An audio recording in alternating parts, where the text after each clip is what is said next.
Hello everyone, my name is Rishabhraj. मैं BCom honours कर रहा हूँ डीयू से और एग्जैक्टली मैं किस कॉलेज में हूँ मैं आपको ये वीडियो के एंड में बताऊंगा। और आज हम बात करेंगे कुछ ऐसे जनरल क्वेश्चन के बारे में जो कि 90% स्टूडेंट्स के माइंड में अभी भी कंफ्यूजन क्रिएट कर रहा है, जिससे वो अपने ड्रीम कॉलेज से एक स्टेप पीछे हो जाएंगे अगर उन्हें इन क्वेश्चंस के आंसर नहीं मिले। तो फटाफट से स्टार्ट करते हैं वीडियो को। तो मैंने कुछ टॉप जनरल क्वेश्चंस निकाल लिए हैं जिससे बहुत सारे बच्चों के डाउट्स क्लियर हो जाएंगे। अगर आपका भी कुछ ऐसा क्वेश्चन है तो आप कमेंट कर सकते हो, मैं आपको कमेंट में रिप्लाई कर दूंगा। तो चलिए फटाफट से हम अपना क्वेश्चन देखते हैं। जो सबसे पहले क्वेश्चन है जिन्होंने पूछा है वो है सीयूटी क्या होता है और कौन कौन से कॉलेज मिलते हैं। तो मैं सबसे पहले बताना चाहूंगा सीयूटी का full form common university entrance test, जो कि नेशनल लेवल एंट्रेंस एग्जाम है जो कि एनटीए कंडक्ट करवाती है और जिससे आपको बहुत सारे टॉप कॉलेज यूनिवर्सिटीज में एडमिशन मिल सकता है, जैसे डीयू हो गया, बीएचयू हो गया, जेएनयू हो गया, जेएमआई हो गया, एएमयू हो गया, जो कि आपको मिलेगा अपने सीयूटी एग्जाम के स्कोर बेस्ड पर। तो सेकंड क्वेश्चन है सीयूटी एग्जाम देना जरूरी है क्या डीयू के एडमिशन के लिए। तो हाँ भाई, बिल्कुल जरूरी है। सीयूटी के बिना आप डीयू में एडमिशन नहीं ले सकते हो, या फिर किसी भी जो मैंने आपको यूनिवर्सिटीज के नाम बताए फॉर एग्जाम्पल्स ऊपर में, जेएनयू, बीएचयू, ये सब आप उसमें एडमिशन नहीं ले सकते हो विदाउट सीयूटी। ठीक है। थर्ड क्वेश्चन जो कि है सीयूटी ऑफलाइन होता है या ऑनलाइन। तो ये डिपेंड करता है एनटीए पर। जिस ईयर मैंने दिया था उस ईयर सीयूटी सीबीटी मोड पे हुआ था, कंप्यूटर बेस्ड टेस्ट। तो उसमें हमें कंप्यूटर पे एमसीक्यूज वगैरह आए थे, उस पे हमें क्लिक करके वो सिलेक्ट करना था, तो वो ऑनलाइन बेस्ड था। और उसके पहले हुआ था ओएमआर पर। जो चौथा क्वेश्चन है उसमें पूछा गया है सीयूटी और बोर्ड्स का क्या रिलेशन है और मिनिमम ट्वेल्थ के लिए कितना मार्क्स चाहिए होता है। क्लास ट्वेल्थ का बोर्ड्स और सीयूटी का रिलेशन बस इतना ही है कि सिलेबस बिल्कुल सेम है।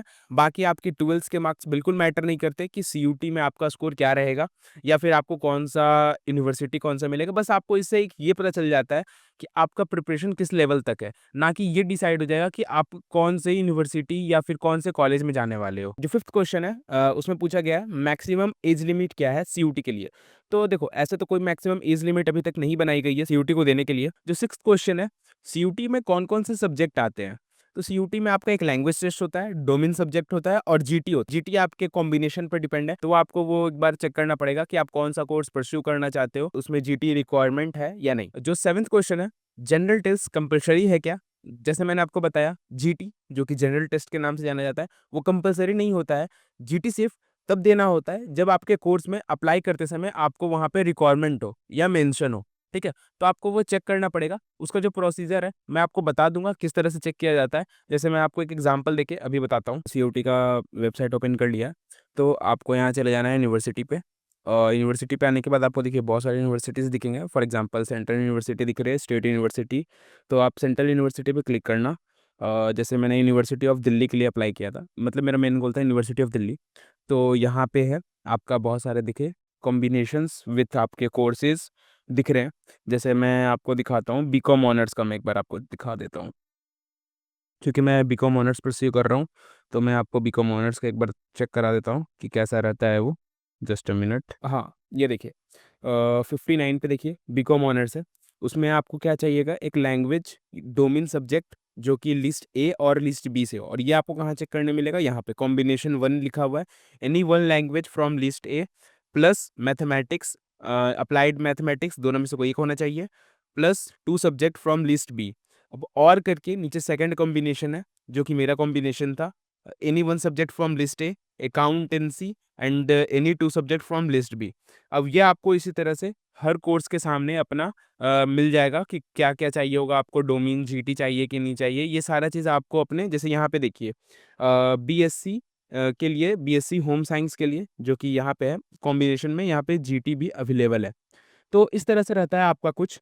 ठीक है, तो आप इस तरह से अपना चेक कर सकते हो। मैं आपका सीयूटी का जो वेबसाइट है मैं डिस्क्रिप्शन पर डाल दूंगा, आप वहां से जाके चेक कर सकते हो। जो हमारा 8th क्वेश्चन है वो पूछा गया है नेगेटिव मार्किंग होती है क्या सीयूटी में।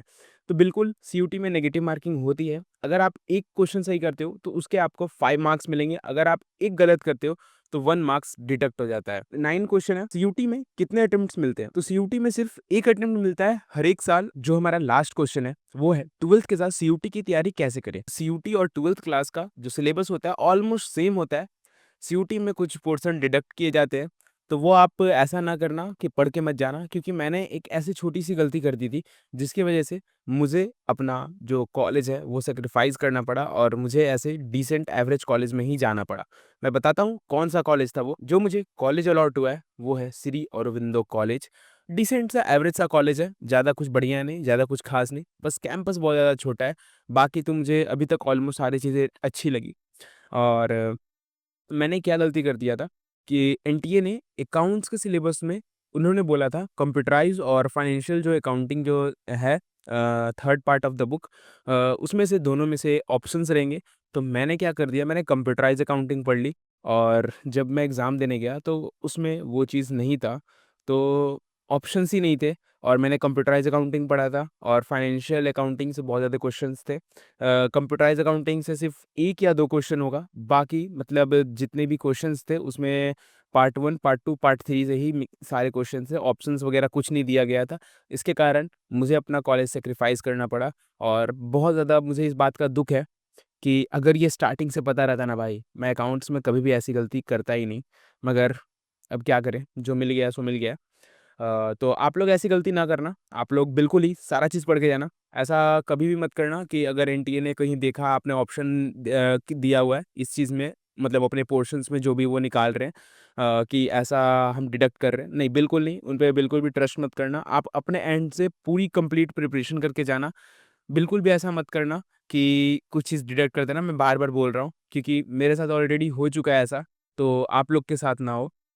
और बाकी आप कमेंट करके बताना। मेरी ये पहली वीडियो है सीयूटी पर, जिसमें मैंने आपको बहुत सारे जनरल क्वेश्चंस के आपको आंसर दिए हैं, जो कि अगर आपको कुछ और भी डाउट हो तो आप कमेंट कर सकते हो। मैं बिल्कुल ही उसका रिस्पॉन्स करूँगा और आपको अच्छे से एक्सप्लेन करने का ट्राई करूँगा। ज़रूर से ज़रूर अपने फ्रेंड को शेयर कर देना इस वीडियो को कि उसके भी डाउट्स क्लियर हो जाए, अगर उन्हें उसे भी डाउट हो तो। बस आज के लिए इतना ही। मिलते हैं आपको अगली वीडियो में जल्द ही।